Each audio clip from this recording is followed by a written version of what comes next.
Welcome back to the Small Business Mindset. I am coming to you today, if you're watching me online and seeing me in video, I'm coming to you from my bedroom closet. You're going to laugh at me, but actually the sound quality in here is pretty conducive to recording because of all the layers of material that are behind me. So early on, I used to record quite a bit in the closet because of the sound deafening quality. So any of you that are thinking about recording a podcast, your closet is a great place to get started because of a lot of the absorption.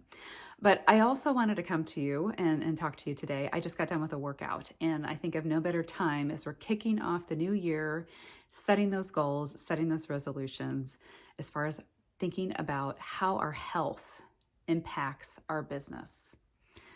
I will be honest with you, my health didn't really concern me, if I can talk that way, concerned me a whole lot in the early parts of my career because I, was active. I was younger. I didn't really have to worry about what I ate or what activities I did.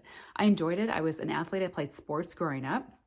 And I think as an adult, and many of us, if you were active as a youngster, as you get into adulthood and there's not something that is driving you, a team that you're responsible for, or a coach that expects you to be there, or some other type of, if it's not part of your everyday job, you're not an athletic trainer, you're not an athlete, you're not someone that has to move every day, it tends to creep up on you. So as you get older, being cognizant of your health and how it impacts your energy and ultimately how it impacts your business is extremely important. So I can think of no better time to talk to you all about your health and how it impacts your business as right now. Now, the first element I want to talk about is sleep. I know activity is great too, but first and foremost, I think that the easiest thing to really evaluate in your life, how are you sleeping? Are you sleeping well? Do you have a normal bedtime? Are you getting at least 7 to 8 hours? I know some of us can function on less. Absolutely. I mean, I know when my kids were younger or when I was in college and trying to study for finals and stuff like that, you bet I ran on, a little bit of sleep, but that can't sustain you forever. I know some of us also deal with insomnia, so meaning we can't sleep. But I would say if any goal you set for yourself this year, number one is trying to figure out how do you get better sleep and higher quality sleep. I'll tell you what works for me, and this might not work for you, but I'm always looking for different examples and ideas of things I can use and implement in my life that allow me to sleep more soundly and be more rested every morning. First and foremost, I have a regular bedtime. I'm usually head on the pillow, eyes closed by really no later than 10:30 or 11 max. And thankfully, my husband and I are on the same schedule right now, which is great because his work over the years has been a little more fluid than mine, meaning he's been on shift work and stuff like that. But for the past few years, it's been fortunate that we pretty much go to bed at the same time. And then we wake up around the same time. My alarm clock goes off around 6:30. So between the hours of 10:30 and 6:30, it's a good 8 hours. Now, it doesn't mean I instantly fall asleep, but my routine and the way I've set my body up is that from 10:30 p.m. to about 6:30 a.m., those are my quality sleep hours. I also am very cognizant about what's in my surroundings, making sure you have a good pillow. It doesn't have to be an expensive pillow, but a pillow that supports the way you sleep. Are you a side sleeper? Are you a back sleeper? I've gotten away from stomach sleeping. I know in my early years, that was something I loved to stomach sleep, but I think then having a couple of kids and going through pregnancy, that threw out the window. So I'm mostly a side sleeper, but making sure that you're asking professionals if you need some assistance on what kind of pillow you have or how you're most comfortable. Think about the temperature in your room. I know medical professionals have shared that we sleep better when we're a little cooler. Is it airflow? Do you need to add a fan? Do you need some ambient noise in the background? I'm not talking about a television screen, even though, we talk about white noise, and I'll talk about TV and screens here in a minute, but, creating an environment that's conducive to sleep. Are the right smells available? Even if you think about relaxation and aromatherapy, there's also some great people that you can reach out to about that. What smells elicit sleep time? And then lastly, on the sleep topic, has to do with your screen time. As much as I hate to say it, we're addicted to our screens. In fact, you're probably listening to me right now on some sort of a device or watching me on a screen.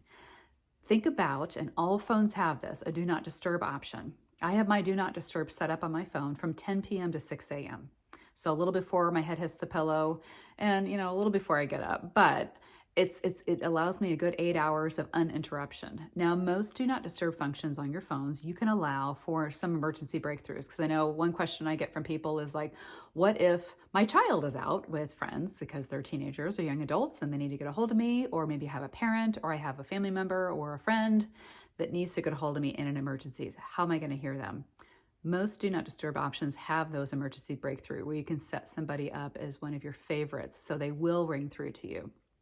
I also want you to consider, don't sleep with your phone in your bedroom. I know I'm asking a lot on this because I know many of you use your phones as your alarm clock, and that's okay. And that's why the do not disturb function is a great tool to use, so that way you're not distracted by your phone alerts going off constantly. This also goes for things like smartwatches or smart technologies. I mean, they're phenomenal for efficiencies and keeping you on track and reminding you of things. But if you're trying to get good quality sleep, eliminating as much electricity and technology from your bedroom environment, I think is going to be key. And it's hard sometimes. It's hard to give those things up and make a plan. In our world, my husband and I do not sleep with our phones in our bedroom. They're in the next room. We do have them set on, if something needs to break through an emergency. We use a regular alarm clock to wake up to, believe it or not. We do have a television in our room though, because that is a great way for one of us, if we don't want to watch what the other one's watching in the living room, then we can kind of squirrel away in the bedroom, and that seems to work pretty well for us. But we also tend to not watch TV right up until bedtime. I also want you to consider, if you have to do something to wind yourself down before bed, consider reading. Even if it's, something that's online. Again, be aware of screens. And there are different devices you can plug into, outside of just a normal paper book. Maybe look at like a Kindle Paperwhite or something that doesn't have the blue light emanating from it from an iPad or a phone or something like that, or the television screen. Think of different ways you can do that. You also might consider getting the blue light glasses. I got my husband a pair recently. He doesn't wear glasses. He actually has good vision, but the blue light lens, and they're very inexpensive to purchase, filters out a lot of those blue lights that keep your brain going into the nighttime to allow you some more sleep. So just some things to think about, and making sure you're getting good sleep, because sleep is the time during our day that allows our body to rest and repair itself. It repairs itself from stress. It repairs itself from, a heavy physical load that day. We need good sleep. Okay, next is exercise or movement. I'm not saying you have to have a regular exercise routine, but here's what I want to suggest to you. I know over the years I've had different exercise routine. I've taken classes. I've worked with personal trainers. I've had my husband and I did a lot of distance running over the past few years. So just maintaining that, whatever works for you. But I know for me, making sure you have something every day you're moving. Every day you're taking the stairs, or you're parking in the back of the lot, or you're even at the grocery store, park further in the lot so you have to take more steps. But the name of the game here is not to just move, but it's also to move with a little bit of effort. So you're getting your heart rate up. You're expanding those muscles, because our heart is also a muscle. It's not just moving our legs and arms and bodies. It's also moving all the internal muscles that keep our blood flowing and keep our body healthy. So be mindful of that. I know for me, I recently started working out with a personal trainer again, and have used services like this over the years, because I know if I pay for it and I have an appointment set, I'm going to show up. I like to tell myself, I don't love working out. I mean, I'll be honest with you, I don't like it, but I like the end result. I like the increased adrenaline that I get, and the positive endorphins I get. And gosh, I like how I feel and look and all that kind of stuff. So it has a lot of benefits. But I'll tell you what, the last thing I want to do when I wake up in the morning is like, oh great, got to put on my shoes, got to put on my exercise stuff, a sports bra, things like that, and get in the car and drive somewhere. But if you make it a priority, you have good sleep, good habits, you're moving with intention, figure out how much time works for you. I am not somebody that can commit to a full hour workout. So I found a personal trainer that does 30-minute sessions. And 30 minutes, and a lot of my discipline with this is thinking, okay, how much time can I really allot for it during the day? Because I'm going to have to drive to and from the gym to meet with the trainer. They don't come to my house, but in some communities, somebody might be willing to come to you which is awesome. So factor in drive time. I have to do a little bit of a warm up, do the workout and then come home. And then it's about getting ready for the day. How much time is it going to take me to shower, put makeup on? For me, I have longer hair. So my hair is actually, a time thing. It's, washing hair, drying hair, curling my hair. And that takes the longest time. So just thinking about and planning my week, I can get away with a ponytail a lot of times, but sometimes not. I can get away with using dry shampoo for a few days, but it's also about scheduling that in. Since I've been working out with the trainer, I do see my energy level increase, and I see my posture is better because I'm doing more core workouts. So you think about, even though I'm not working out with the trainer for weight loss necessarily, she asked me what my goals were when we first started. I said, I want to maintain my strength and improve my strength because as I get older, I'm going to lose muscle mass and, I'm going to lose bone mass, and I want to make sure that I am strong and feeling good and having energy and, withstanding when I do get sick. If I do catch a cold or something like that, my body can rebound a little better because it's prepared for that. Because I don't think what any of us wants to do as we age is feel like we have to slow down because our bodies can't keep up. So having the energy through a regular workout routine or some sort of movement that's exerting to you, and movement could even be 10 to 15 minutes of exerting, running up and down the stairs, carrying loads of laundry back and forth, thinking about, vacuuming the whole house, things like that. I know I use cleaning a lot as physical activity because I'm constantly moving and I'm pulling things and pushing things and lifting things and doing things like that. Yard work is also a really great activity that you can do that exerts yourself a little bit. Okay, next, food intake. I know I love food. I love food. I'm sure a lot of us do. I love cheese and chocolate and wine and a good steak and all those things, especially coming out of holiday time when we had all those great treats prepared for us. And, I don't like getting on the scale and seeing how those extra food calories have impacted my weight. But regardless, think about how food comes into your life on a daily basis. Are you a breakfast eater? Or do you skip breakfast? Do you like a big lunch? Do you prefer to eat most of your food at the end of the day? Are you a snacker? Are you somebody that eats food right before bedtime? Do you get up in the middle of the night and eat? I don't know. Identify where your food comes from and identify what you're drawn to. I know it's hard to, I'll be honest with you, it's hard to get enough fruits and vegetables into our diets every day. I'm just going to say it. Some people thrive on that, and I applaud you. It is hard for me to get a lot of fruits and vegetables into my diet. And then quite honestly, it's hard for me to get a lot of protein into my diet, believe it or not. I actually met with a nutritionist and a preventative medical specialist within the last year because as I'm getting older and hormones are changing, I was feeling a little sluggish. And she asked me some good questions. She's like, how much protein are you eating every day? And I'm thinking, oh yeah, I eat protein. She's like, track it. So I'm gonna challenge you. Track your protein. How much, and it's not just meat. It can be nuts, it can be beans, it can be eggs, it can be other types of protein.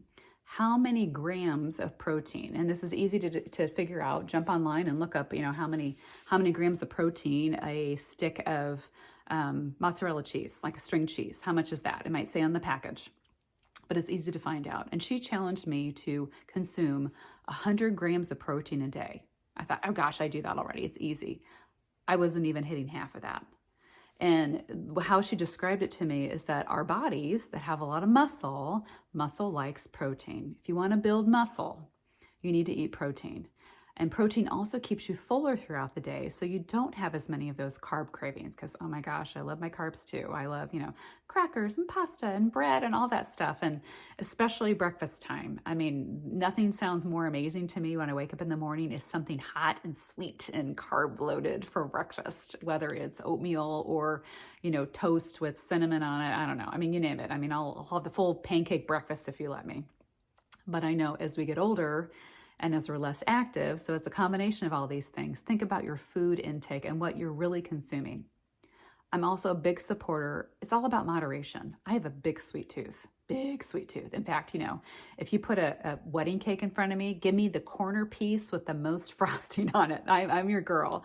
In fact, when I was pregnant with our oldest child, a few days before she was born, we were at a wedding.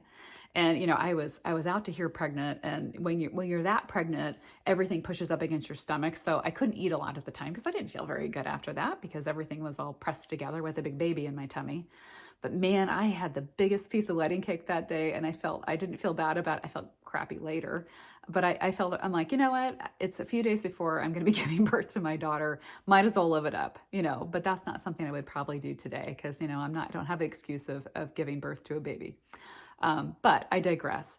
Think about if you're really a sweet tooth person like me, how can you incorporate those cravings? And chocolate's probably number one for me, but I like dark chocolate over milk chocolate. So you think about like, how can you satisfy those sweet cravings and still not overdo it? Still not make it all about the sugar. And it might just be making simple tweaks. For example, if you're a breakfast person and you like your pancakes or your whatever you have, take a look at maybe if you're a French toast person, what kind of bread are you making your French toast with? Is it whole grain? Maybe it has a lower sugar content. The syrup you're using, is it just your run-of-the-mill corn syrup flavored maple syrup, or are you using real maple syrup? Could you use honey instead? I mean, there's lots of alternatives. Maybe instead of having a full serving of the carb or the bread, you cut it in half and you double up on your eggs or your other protein. And so there's different tweaks. So you still get the same satisfaction because you're getting the sweet part out of it, but you're layering it in with a lot more of the healthier proteins. Or doing something really simple. If you're a smoothie person, again, that's how you really like to consume your fruit. Great, throw some spinach in there. You won't taste it, trust me. You won't even know it's there. You'll see the green, ignore it. But something like a spinach provides you with so much high nutritional content. It's so great to consume it with your berries or your bananas or whatever the heck you're putting in there. But just little tweaks. Think about, if you grew up in a household where your parents are like, you have to eat your vegetables. You need one more spoonful before you're excused from the table. Think about creative ways you can sneak it into food.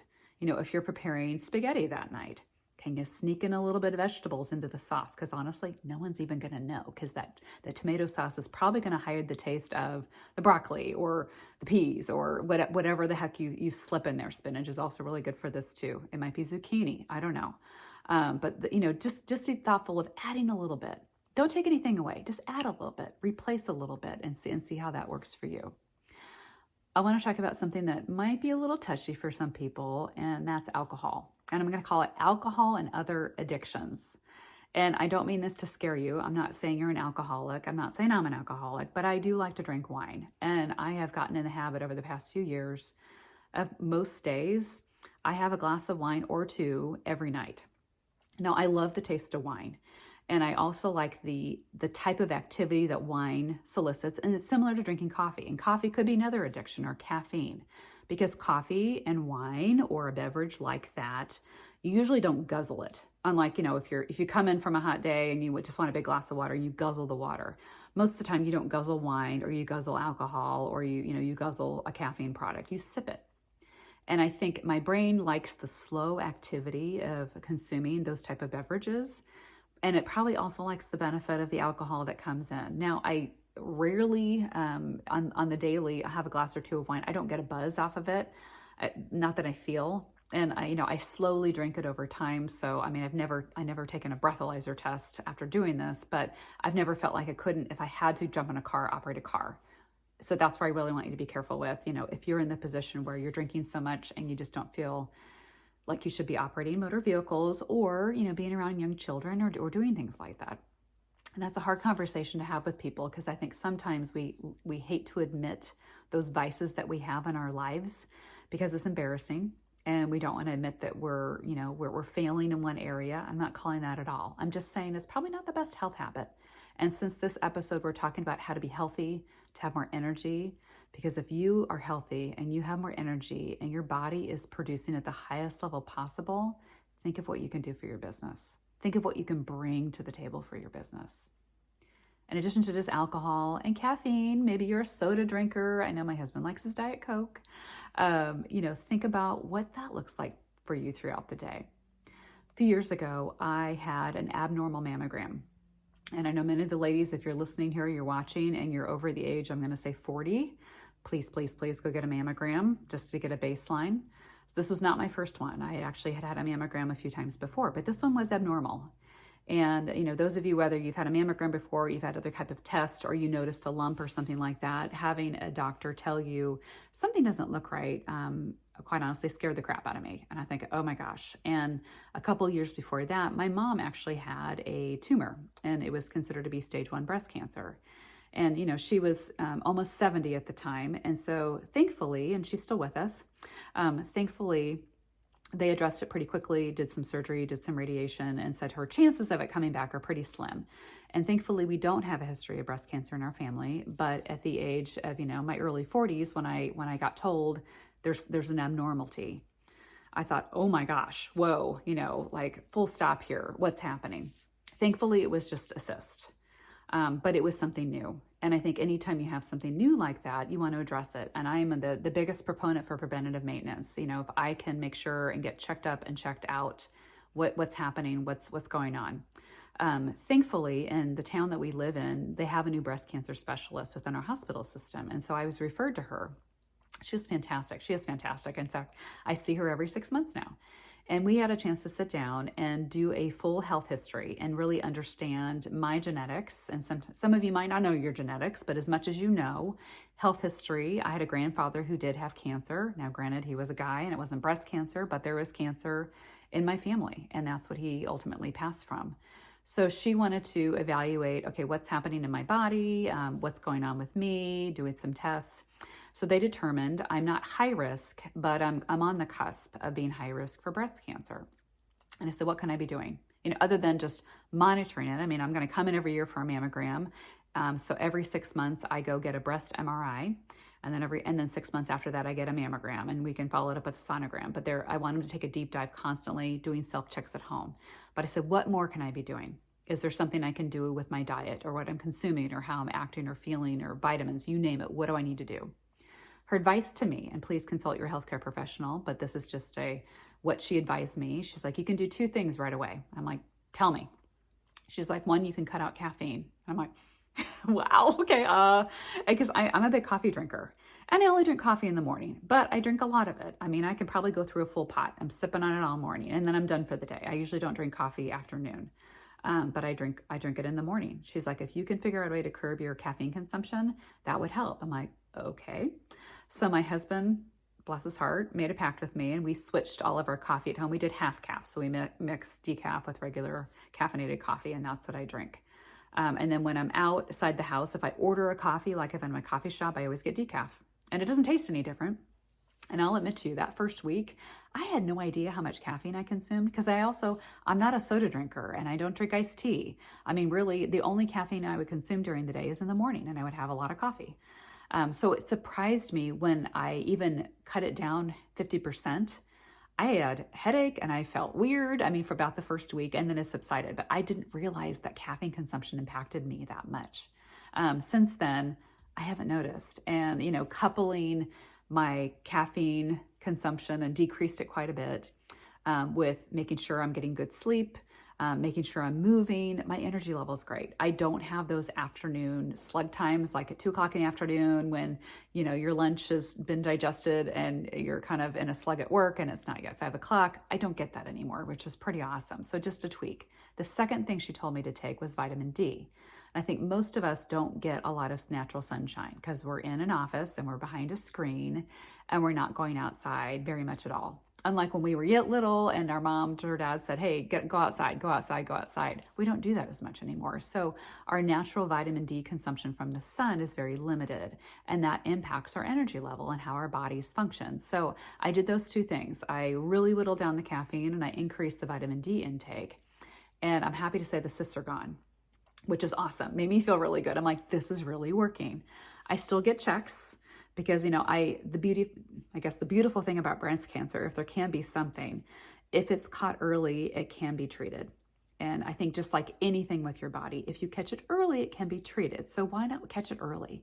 Because quality of life for a long life, I don't know about you, is the most important thing to me. The last thing I want to talk about is water. Now, some of you might say, oh my gosh, I hate drinking water. Because it doesn't taste like anything and I just can't get myself to drink it. I'm going to give you a few tips and tricks to see if we can increase your water consumption. The more water you drink, honestly, the better your skin's going to look. the better your bowels will move and your digestive system will move, the better you'll sleep. It has all these great health benefits because our body is mostly made of water. So keep everything flowing and moving and digesting and doing all the things it's supposed to do. I know I tend to have oilier skin, I always have since I was a kid. But as you age, your skin tends to dry out a little more, but water consumption helps with that. So just something to be thinking about. So, during those winter months, your skin might not be as chapped as it normally will. And you'll hopefully have wrinkles less as you get older too, because you're well hydrated. So some things that I do. I like drinking really, really, really cold water, lots of ice, or I'll keep it in the refrigerator because for some reason it tastes better. I know water doesn't have a taste, but for me, consuming really, really, really cold water, it's almost, it has a different, sense to it. It really enjoy it a lot more. I also make it a fact, I have water bottles or cups, and you have to think about how you like to consume it. Do you like to drink it through a straw? Do you like to sip it from a cup? Is there a certain style of lip of a cup? I mean, get really technical and get really sensory as far as how you like to consume things, and get several of those containers. I have one in my car, I have one on my home office desk, I have one at my office, and I'm constantly refilling and just constantly, it's a visual reminder too. Every time I get in the car, every time I sit at my desk, that water bottle is there and I know what it's for. And it's just a sip, it's a sip, it's a sip, constantly throughout the day, and it gets refilled a lot during the day. I always make sure when I'm at a restaurant, always have water. I mean, even if you drink something else, like I'll have an iced tea, I'll have whatever, always have water at the table because it's available. Or challenge yourself. Maybe one meal a day, if you're not a big water drinker, you only have water up until a certain time of the day. And you might say, well, I drink a lot of coffee, and even if it's decaf coffee, okay, but it's not 100% water. And even decaf coffee has a little bit of caffeine in it, and it's a diuretic. And the name of the game here is to consume water for hydration that stays in your body, that doesn't leave your body, because technically water's in wine and water's in beer and water's in everything we drink, but it's not the point because the other chemicals and things that are in it leave our body faster. So the name of the game, get the water in your body so it stays. One other thing I forgot to talk about when we were talking about wine and coffee and those other vices is over-the-counter medication. And I'll admit, I'm at fault with this too. I suffer from migraine headaches. And for years, I did not want to admit that's what they were. And if you suffer from migraine headaches, they're awful. I mean, they kind of derail me. And I know, about 4 times a year or so, and actually probably more than that, and I kind of come to think of it, for several days at a time, I was out of commission. I mean, I was literally tucked into bed, lights out, cold towel on my head. And I'm like, I can't have noise. I can't have bright lights. I felt sick to my stomach. It was awful. It was awful. And I'm thinking, I can't live like this. And especially if I didn't get good sleep because I was dealing with a headache, it would last for days. And what an awful way to kind of muddle through life. And so I decided, what, there has to be a better way to do this. And so I consulted, when I first started out, I used chiropractic care and massage therapy to kind of, get them at bay. It helped. But at the same time, I was also taking, at the time, 6 to 8 Excedrin every day, just to stay on top of it, just to make it feel number. So it wasn't just this splitting pain, it was manageable. What got me to stop doing that is I started developing an ulcer. I got really, really bad indigestion. And I went to the doctor thinking, what is going on? I don't like spicy food. I'm not overeating, but what is happening? And they did some tests. They're like, well, we can't quite figure it out. And then he said, you know what, Kristen, write down everything you put in your mouth today. Literally, from brushing your teeth, toothpaste, write everything down. And I wrote, and I was surprised myself when I wrote Excedrin. He's like, why are you taking Excedrin every day? What is going on here? I'm like, well, I have headaches every day. And it keeps them to the point of escalating into a full-blown, several day migraine. He's like, oh my gosh, that's what we need to treat. And so it took me a few years because I didn't want to be on a prescription medication. But now I take a prescription migraine medication, and I only take it when the migraine's coming on. And thankfully, because of my other health habits, I only have to take migraine medication once every, maybe one day a month, maybe, but it's a little less frequently, which is awesome. And it has been a saving grace for me. Now, granted, that type of medication might not work for everybody. I know some people that have migraines use different things or have to do different, try different medications or different techniques. But for me, it worked really well and allowed me to stop taking an over-the-counter medication every single day. Can you imagine the bottles and bottles of Excedrin I went through just to keep it at bay? But I want you to think about other types of painkillers. Are you somebody that needs to take an Ambien or a Tylenol PM at night?